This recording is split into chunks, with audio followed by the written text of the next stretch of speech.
안녕하세요. 반갑습니다. 오늘은, 음, 굉장히 오랜만이죠. 나 안 찍고 그냥 가만히 있으려고 했는데 너무 근질거려서 안 되겠네요. 그냥 하고 싶은 거 있으면 그냥 찍어야 될 것 같아요. 자, 요즘에, 예전에 한 30년 전쯤에 프라자 합의라는 것을 했어요. 그때 당시의 내용이 무엇이었냐면 오늘 공부할 거는 프라자 합의인데요. 왜 프라자 합의를 갖다가 갑자기 갖고 왔냐? 지금 현재 한국의 상황하고 너무나 비슷하기 때문에 다시 가지고 와봤어요. 그럼 이제 그때 당시에 프라자 합의 때 뭐가 있었냐? 그러면은 일본과 독일 엔화가 절상된 거였어요. 그때 프라자 호텔에다가 딱 잡아다 놓고 강제적으로 이렇게 조금 이제 체결했다고 해서 이제 프라자 합의 있었는데 그때 무슨 일이 일어났냐? 엔화가 절상이 돼가지고요. 일본 돈이 비싸진 거예요. 달러 대비. 그러니까 우리나라로 말을 하자면 1달러에 1,000원이었단 말이에요. 근데 어떻게 됐냐? 1달러에 500원에 합의를 한 거예요. 엔화예요. 예를 들은 거예요. 우리나라 돈으로 예를 들은 거예요. 그럼 그 나라에 무슨 일이 일어났겠습니까? 물가가 굉장히 비싸집니다.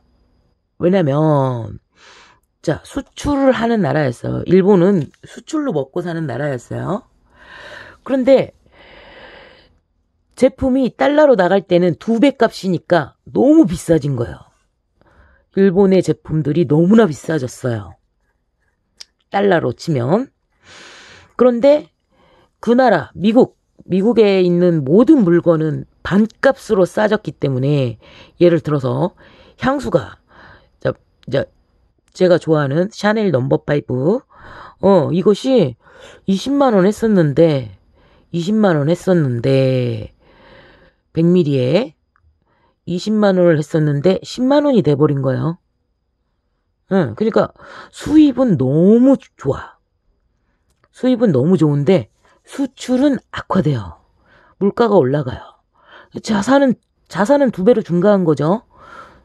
2배로 증가했는데 다른 나라들이 상대적으로 너무 싸도 너무너무 싸요.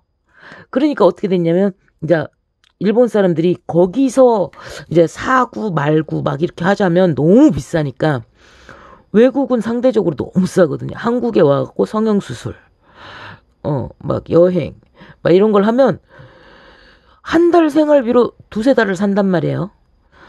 그러니까 외국으로 막 고고싱, 외국으로 막 가는 거예요. 그래갖고 막 쓰고, 그러한 상황을 한 몇 년 겪다가 잃어버린 30년까지 쭉쭉쭉쭉 내려가는 그런 구간이 있었단 말이죠.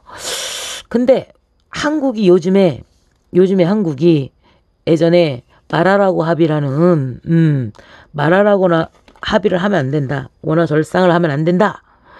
막 그러면서 우리는 막 방어를 막 그냥 우리 사인하면 안 된다. 불려가도 절대 사인하면 안 돼. 막 이러면서 방어를 취하려고 했었는데 그러려고 했었는데요. 그죠? 그렇게 했었는데 요즘에 관세 협상이 자 보세요. 관세 협상이 3,500억 달러를 투자하겠다 해가지고 이재명 대통령께서 3,500억 달러를 삥 뜯기로 가셨습니다. 이재명 대통령께서 자기가 미국에서 달라고도 안 했는데 그렇게 썩어서 갔다 막 이러면서 자기가 바친다고 그랬다? 아닙니다.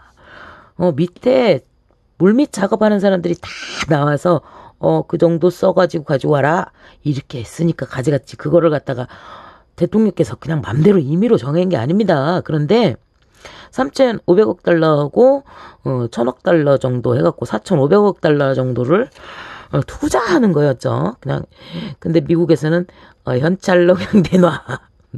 현찰로 그냥 내놔라. 막 이렇게 3,500억 달러가 우리나라 돈으로 약 470조 정도 1년 예산보다 약간 작은 아닌가? 아무튼 그런 액수인데 5,500억 달러를 내놔라. 거의 700조에 가까운 돈을 가지고 와라. 이렇게 된 거죠. 그래서 외환 보유고가 우리나라가 4천에서 5천억 달러 정도가 있어요. 그러니까 인디께 벌어놓은 돈 전부 다 내놔야, 전부 다 내놔. 그럼 우리나라 죽는다. 우리나라 바로 외환 위기에 들어간다. IMF 들어간다. 우리 죽어요. 제발요. 그러니까 막 이런저런 막 그냥 겁나게 많은 사람들이 막 스스로 막 해석하고 맘대로 막 이렇게 하고 막 여기다 갖다 붙이고 저기다 갖다 붙이고 저도 마찬가지입니다. 저도 유튜버니까 제 말이 근접했다 그러면 그렇게 해석했어? 그래 알았어. 너의 해석을 잘 들었다. 다른 사람이 해석하는 거 너의 해석도 잘 들었다. 그렇게 하면 되죠. 뭐 여기 갔다가 막 목숨 걸어라 뭐 어찌라 뭐 저찌라 할 필요가 없어요. 그냥 현재 그냥 내 눈에 보여지기에 이렇게 보여진다 라고 생각해서 그냥 얘기하는 거예요. 자, 그랬더니 우리 죽어요.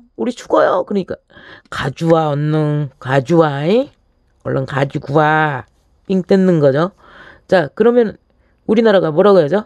우리나라에서 뭐라고 하죠?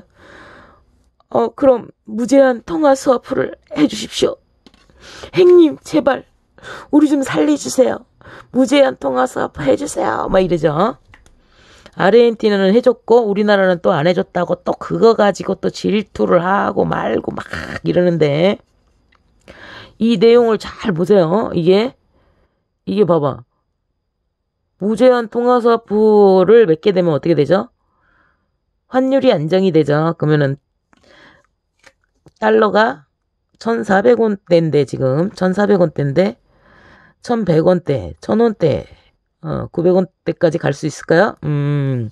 자, 점점 내려갑니다. 환율이 내려갑니다. 그리고 원화는 상대적으로 지금 1,400원에 바꿨는데 1달러를 1,400원에 바꿨는데 자, 1,000원대로 내려간다. 1,000원대로 내려간다. 이게 무슨 얘기죠? 원화 절상입니다. 원화 절상 맞죠?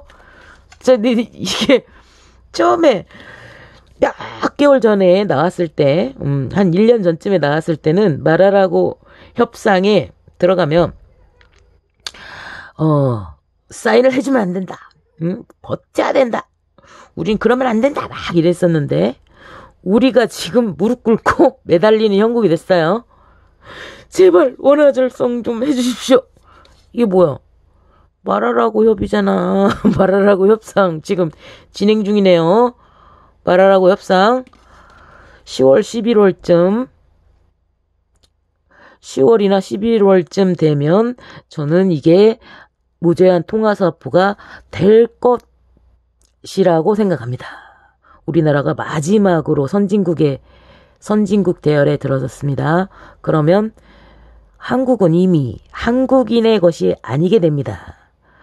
미국에서 선진국들은 전부 다 관리를 하고 있습니다. 우리의 한국이 고유한 한국인의 것이 아닌 전 세계 속에 모두의 공공재가 되는 그러한 상황이 되기 때문에 무제한 통화 수화풀을 해주든 준기축통화국으로 만들어주든 이게 거의 비슷한 의미인데요. 발행권을 줘서 일본처럼 발행권을 줘서 준기축통화국이 되든 무제한 통화 수화풀을 맺게 되든 한국은 아르헨티나와 같이 이번에 이제 아르헨티나하고 우리나라가 일본과 독일처럼 절상을 맞게 될 거라고 저는 생각합니다. 여러분의 생각은 어떠십니까? 여러분의 생각을 적어주세요. 저도 좀 알려주세요. 다른 의견이 있으시다면 한번 알려주시기 바랍니다. 제가 배워볼게요. 예. 자, 그래서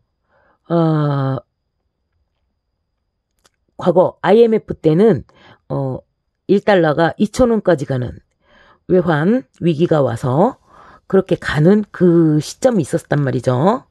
근데 이번에는 자, 이게 협상이 되면 통화수합 해주세요 했는데 이게 되면 원하는 강해집니다. 그런데 이걸 안 해주겠다. 그냥 돈만 먹고 이거 안 해준다. 그럼 어떻게 되죠? 우리나라는 바로 IMF 행위 됩니다. 그러면